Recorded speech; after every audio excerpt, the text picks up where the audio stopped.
Bonjour à tous, j'espère que vous allez bien. Bienvenue dans cette nouvelle vidéo. Aujourd'hui, ça va être une vidéo petit budget. Ça va être un meal prep / batch cooking. Je vais préparer à manger en avance des choses qui ne coûtent pas très cher, donc petit budget. Des choses qui sont de saison en ce moment. Des petites astuces pour conserver les choses. Quels sont les aliments qui ne coûtent pas très cher? Quelles sont les recettes qui ne coûtent pas très cher? Quelles sont les recettes qui, voilà, comment ça se conserve, comment ça se mange, comment ça peut s'agrémenter, tous ces petits trucs-là. Parce que c'est quand même bien beau les vlogmas partagés, les petites décos, les projets et tout, mais bon, on est aussi là pour faire des économies. Je suis sur le parking de chez Aldi, enfin sur le parking d'Aldi, puisque je vais aller chez Aldi rapidos. Il me manque quelques ingrédients de base, enfin qui sont de base pour nous. Donc voilà, donc je vais chez Aldi, je vous montrerai ce que j'ai acheté et ensuite on va cuisiner. À toutes. Et voilà pour ce que j'ai acheté, des champignons, le fromage râpé et ces champignons là, ça c'était sur ma liste. J'ai repris du jambon puisqu'il a été mangé hier et j'aime bien toujours avoir du jambon. Et ensuite j'ai trouvé des aiguillettes de poulet en date courte jusqu'au 14 décembre. Mais nous sommes le 9, donc c'est cool. Et de la blanquette de veau. La blanquette de veau, c'est pas forcément quelque chose qui est très économique. Oui, mon cœur, qu'est-ce qui se passe?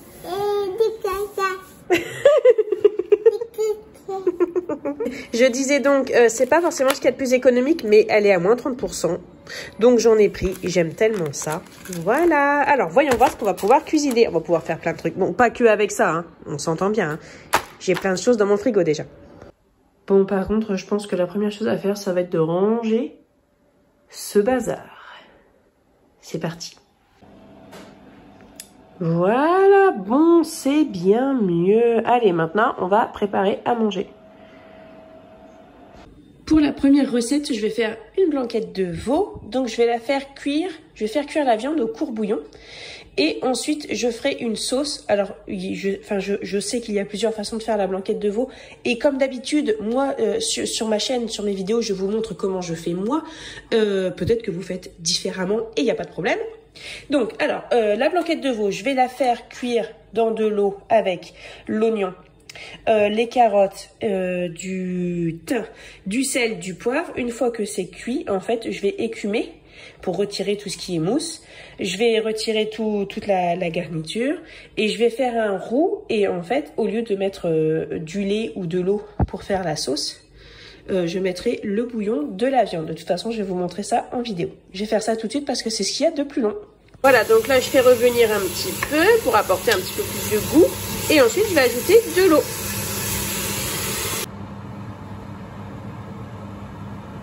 Une autre préparation, toujours avec de la viande. J'ai eu aussi, pareil, ces rôtis de porc à moins 30% qui sont bons jusqu'au 12. Je vais utiliser celui-là. Celui-ci, je vais le mettre au congèle pour plus tard parce que ça va vraiment faire beaucoup de viande sinon. Et je vais le faire à la cocotte au lait, un rôti de porc au lait. J'espère que vous m'entendez bien, mais voilà. Au lait, j'en ai jamais fait avant et ça se fait avec de l'ail. Donc je vais suivre la recette qui vient de Cuisine à Z, je crois. Voilà, c'est tout simple. Hein. C'est juste, il faut faire revenir le rôti de porc dans un petit peu d'huile dans la cocotte, ajouter l'ail, du thym et après mettre du lait et laisser cuire.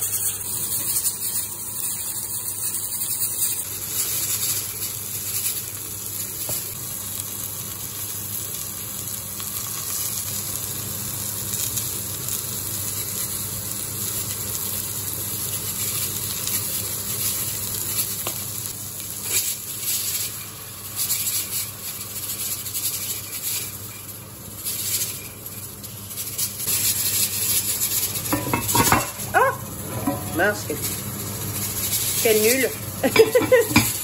Hop. Et pendant 1 heure à feu doux. Bon, un petit peu de calme en cuisine, c'est fini. Mais je m'en occuperai après le repas, donc il va bientôt être l'heure que j'aille chercher Margot. Ça va être des croque-monsieur pour ce midi. Mon mari est à la maison, puisque moi, mon mari, il est terrassier, travaille dehors. Et du coup, il y a eu de la neige. Il y en a moins chez nous, mais mon mari, il travaille un petit peu plus loin et il y a plus de neige. Donc du coup, ce qui était prévu aujourd'hui est annulé.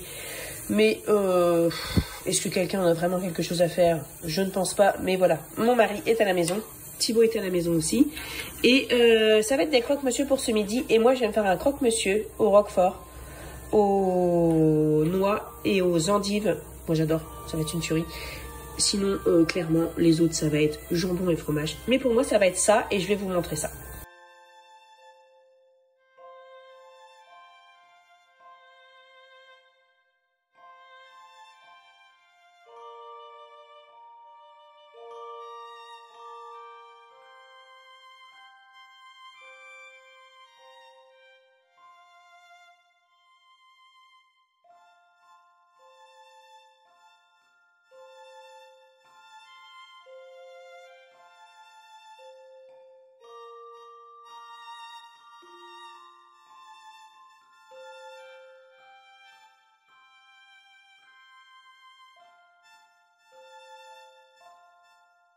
Côté. Bon, au niveau aspect, on n'est pas sur de la grande cuisine. Néanmoins, c'est une tuerie. Ensuite, je vais préparer des aiguillettes de poulet que j'ai eu à moins 30%, idem, parce que c'est une date courte. Je vais le préparer en sauce avec des champignons. Ce sera des champignons en boîte. J'ai des champignons frais, mais je vais les garder pour la blanquette.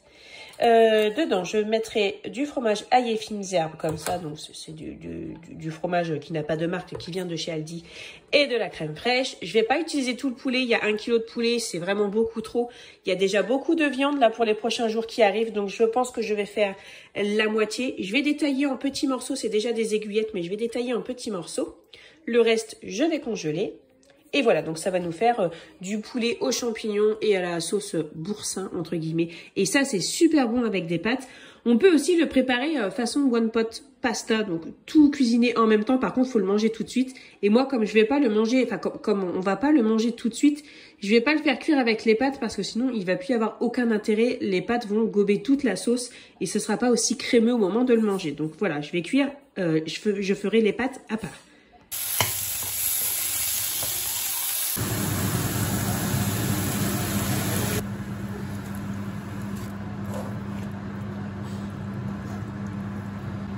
Et je vais ajouter une bonne cuillère à soupe de crème.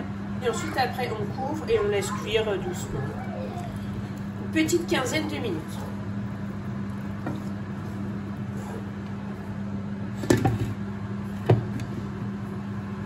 Donc, ici, c'est le rôti de porc au lait qui est cuit. Donc, je vais retirer la ficelle. Je vais déjà le couper en tranches et je vais le recouvrir de sauce dans une boîte au frigo. Donc la sauce, il faudrait la filtrer avant. Mais étant donné que moi, il n'y a que de l'ail, je vais pas avoir besoin de la filtrer. C'est une sauce qui reste quand même assez liquide puisque c'est du lait. Hein.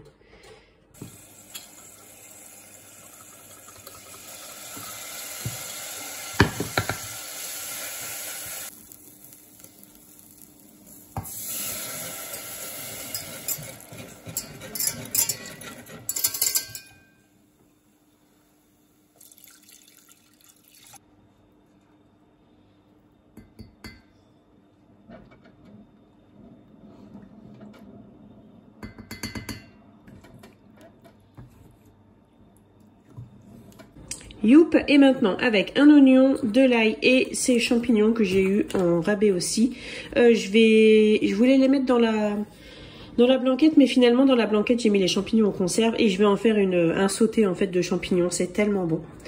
Donc voilà, je vais préparer ça, donc je vais bien frotter les champignons, retirer ce qui est un petit peu abîmé, couper un petit peu le pied et ensuite je les coupe en tranches et je vais les mettre à revenir donc dans la poêle avec de l'huile, les oignons et l'ail.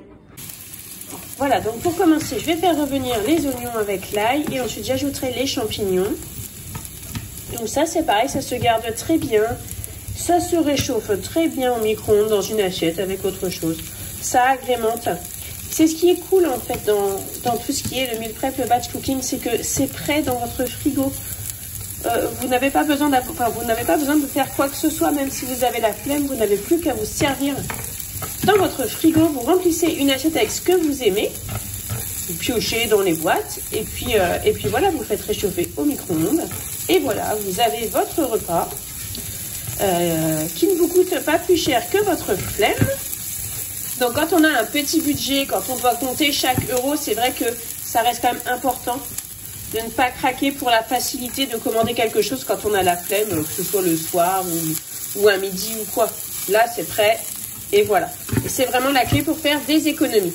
Et alors par contre, vous pouvez cuisiner un petit peu plus et mettre au congèle. Par contre, il faut voir à ne pas trop cuisiner pour que ce soit pas perdu. Donc ça sert à rien de se lancer dans 15 recettes différentes, sauf si vous congelez bien évidemment. Donc là par exemple, là on est vendredi, tout ce que je suis en train de cuisiner, ça ira jusque lundi soir. Voilà. Après sinon c'est plus de première fraîcheur et voilà. Après je sais que certaines personnes garderont moins longtemps ou garderont plus longtemps. Mais ça, après, c'est une question de, voilà, c'est une question personnelle. Voilà, on va pas se rendre malade avec des aliments qui sont au frigo depuis 3 jours. Mais voilà, moi, je garde le jour de la préparation plus 3 jours après.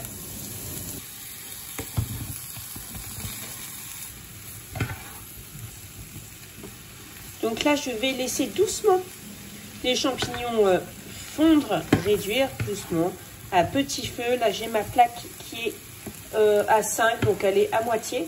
Je vais la baisser encore, je vais la mettre à 3 par exemple. Moi, elle va de 1 à 9. Et je vais mettre le couvercle.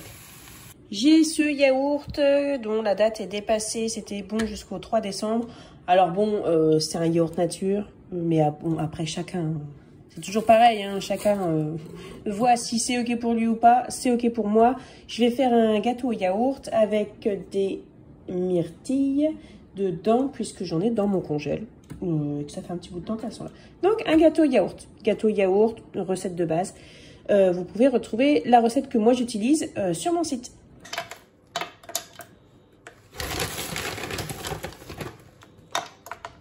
Et voilà, ce sachet est vide. Alors je sais pas pourquoi, mais moi j'ai toujours une grande satisfaction de mettre un sac vide à la poubelle. Ça veut dire que en fait il n'y a rien eu de gaspillé, j'ai tout utilisé. Et que voilà, ça va pas traîner pendant des mois. C'est nul, hein, mais c'est comme ça. Bon, j'ai du chou chinois ici. J'avais déjà pris un bout. Je vais en couper la moitié. Bon, vous avez, si vous suivez mes vidéos, mais si vous ne les suivez pas, c'est vraiment pas grave. Mais j'en fais régulièrement, enfin, surtout quand on en trouve en fait. Je fais une salade de chou chinois que je laisse mariner dans une vinaigrette qui est absolument fabuleuse. Et je vais en refaire là, parce que c'est vraiment très très bon. Et comme ça, j'aurai une crudité. Et j'ai déjà fait pas mal de choses, hein. Il y a déjà ce qu'il y a ici.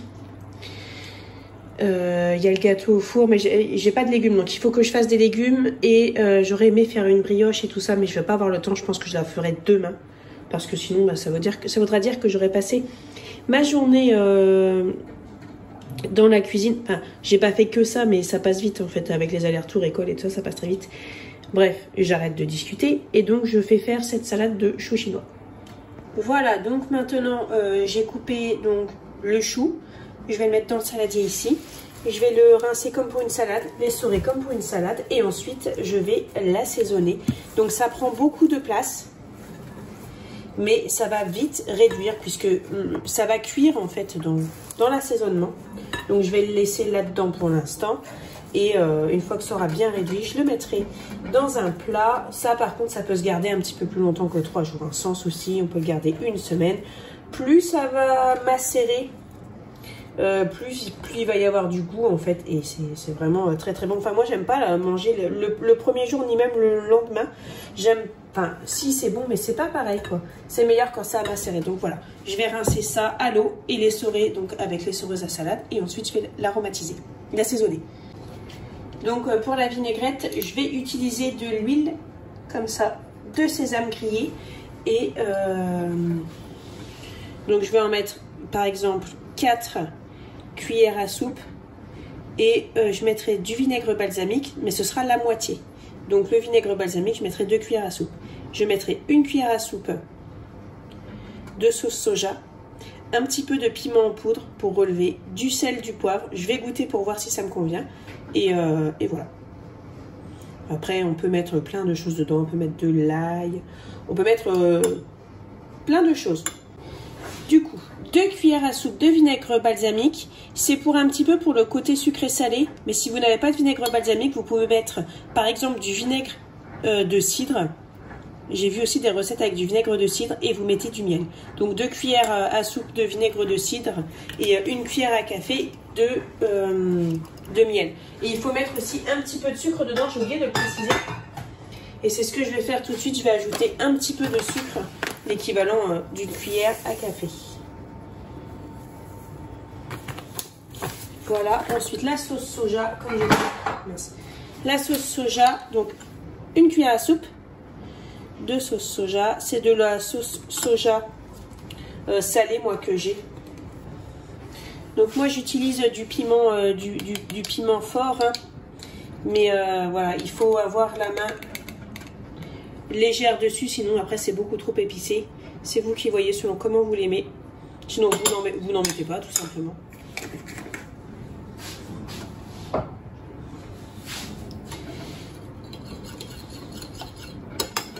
Le sel et le poivre.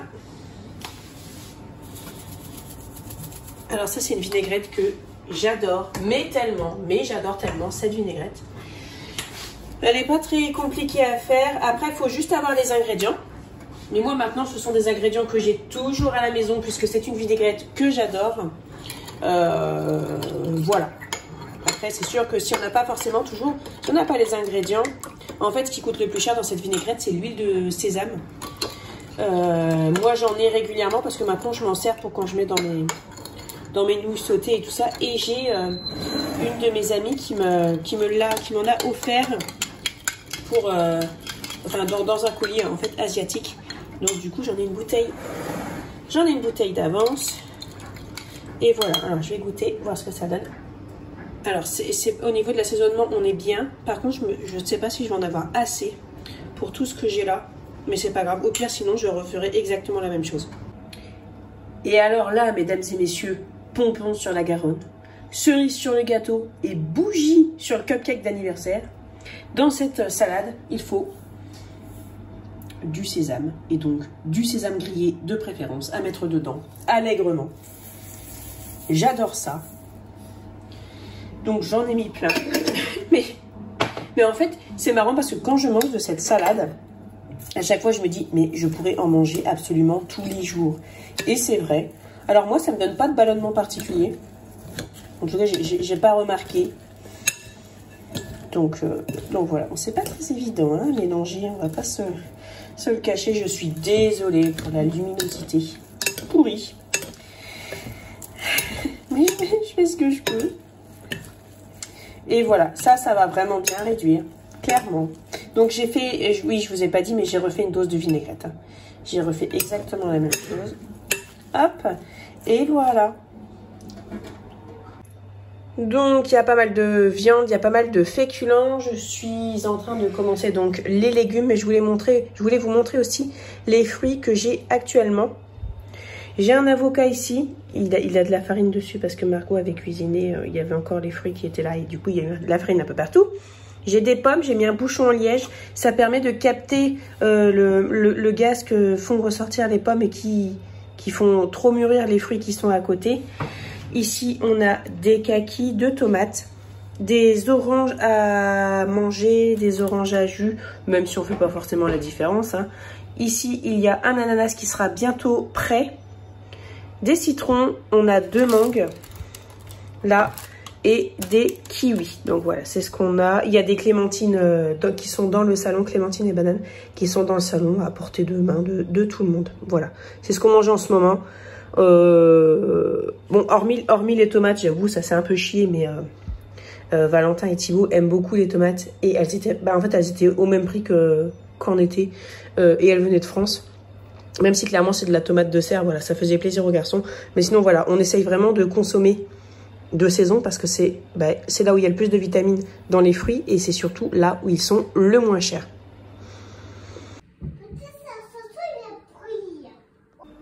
Et voilà tout ce que j'ai préparé aujourd'hui. J'ai mis un petit peu de temps, mais bon, j'ai fait des trucs en même temps. Enfin, vous voyez bien, quand on fait plein de choses en même temps, on n'est pas forcément très efficace. Néanmoins, je suis très contente parce que je suis tranquille pour le week-end et pour lundi. Et ça, j'ai envie de vous dire que je prends parce que j'ai des journées quand même assez chargées en ce moment. Et en plus, quand il faut préparer à manger, bah, voilà. Donc là, il n'y aura plus qu'à se servir. Alors, je vous montre. Ici, on a le poulet à la crème et au boursin avec des champignons. J'arrive pas à vous montrer, mais c'est tellement crémeux. C'est pas liquide, c'est bien crémeux. C'est oh là là, moi je crois que je vais prendre ça ce soir. Mais peut-être de la blanquette parce que j'adore ça aussi. Donc la blanquette de veau avec donc pour la sauce j'ai fait un roux. Ensuite j'ai pris le jus du bouillon et j'ai ajouté de la crème fraîche dedans. C'est phénoménal, j'adore ça. Ici on a le rôti de porc cuit dans le lait. J'ai goûté, c'est bon, mais j'aime autant faire un rôti de porc au four avec de la sauce au four, tomates, oignons et échalotes. Bon, comme ça, parce que c'est vrai qu'on m'en parlait souvent de cette recette, mais enfin, ça casse pas trois pattes à un canard. C'est bon, ça va pas être gaspillé, c'est tout ça, mais je veux dire, c'est pas phénoménal non plus, quoi. Des petits pois carottes, c'était une boîte, mais j'ai déjà ouvert la boîte. Voilà. En fait, comme ça, c'est fait comme ça, la boîte, elle va dans le sac et ça part au recyclage. Ici, on a la poêlée de champignons, donc avec des oignons, de l'ail, les champignons. J'ai mis un petit peu de beurre et du persil. Ça c'est juste excellent. Hein. Franchement, ça avec des pâtes et un œuf au plat. Quand t'as rien d'autre dans le frigo ou quand t'as pas trop de temps, c'est excellent. J'ai fait 500 g de pâtes crues. Donc du coup, il y a tout ça. Voilà. J'ai fait du riz aussi puisque j'ai un fils qui aime les pâtes, mais j'ai un fils qui préfère le riz. Enfin, j'ai un fils. Thibaut, lui, n'aime pas le riz, mais mange des pâtes. Et Valentin préfère plus le riz. Il me restait un fond de sachet de brocoli. J'ai cuit aussi. J'ai cuit quelques pommes de terre en robe des champs. Il n'y a plus qu'à les éplucher ou... Enfin, à les éplucher et à les faire revenir un petit peu à la poêle façon patate sautée. Sinon, à les éplucher et avec une petite vinaigrette. Ici, on a la salade de choux chinois. Je les ai mis... je l'ai mis dans 2 bocaux. Comme ça, ça me prendra moins de place. Et voilà, le gâteau yaourt, enfin les petits muffins, le gâteau yaourt façon muffin, il a déjà été mangé. Et ici, on a de la vinaigrette que j'ai faite avec une dose d'huile, un tiers de vinaigre, du sel, du poivre et de la moutarde. Et voilà. Donc, je vous ai montré les fruits que que nous avions dans notre petit stock et qui sont prévus, pour le week-end et puis jusqu'à ce qu'il n'y en ait plus. Je vais vous montrer maintenant ce qu'on a dans notre frigo, hormis ça. Hop, alors on a du yaourt, on a du Philadelphia, c'est pour faire, parce que je veux refaire un carrot cake avec le vrai glaçage. Voilà, on a du yaourt comme ça à la cerise, du fromage, les cornichons, on a ici une pâte feuilletée et une pâte brisée. Je pense que ça servira pas tout de suite, peut-être que je ferai un flan aux fruits, mais c'est pas sûr. Et ici on a donc la salade et les endives. J'ai pas préparé tout de suite, en fait, parce que voilà. Mais c'est quelque chose qu'on mange en entrée. Et il y a des carottes aussi. Je vous avoue que j'aurais bien fait des carottes râpées, mais franchement, j'en peux plus, j'en ai ras le bol. Mais voilà, c'est prévu aussi au programme. Mais peut-être pas ce week-end, hein. Voilà. Puis ce sera peut-être pas moi aussi qui le ferai. Voilà. Bon, surtout là, pour ce qui est de ce que j'ai cuisiné. Donc, je vais bien tout refermer parce que j'ai tout ouvert pour vous montrer. Je vais tout refermer. Je vais attendre que ça refroidisse bien avant de le mettre au frigo. Mais surtout, c'est important, en fait, dès que c'est refroidi, dès que c'est à température ambiante, en fait, de mettre au frigo tout de suite. C'est comme ça que ça va se conserver longtemps. Et c'est comme ça que qu'il n'y aura pas de gaspillage, en fait. Voilà, c'est la fin de cette vidéo, les amis. J'espère qu'elle vous aura plu. Comme d'habitude, je vous souhaite de passer une très bonne journée, un bon week-end. Et on se retrouve très bientôt. Salut!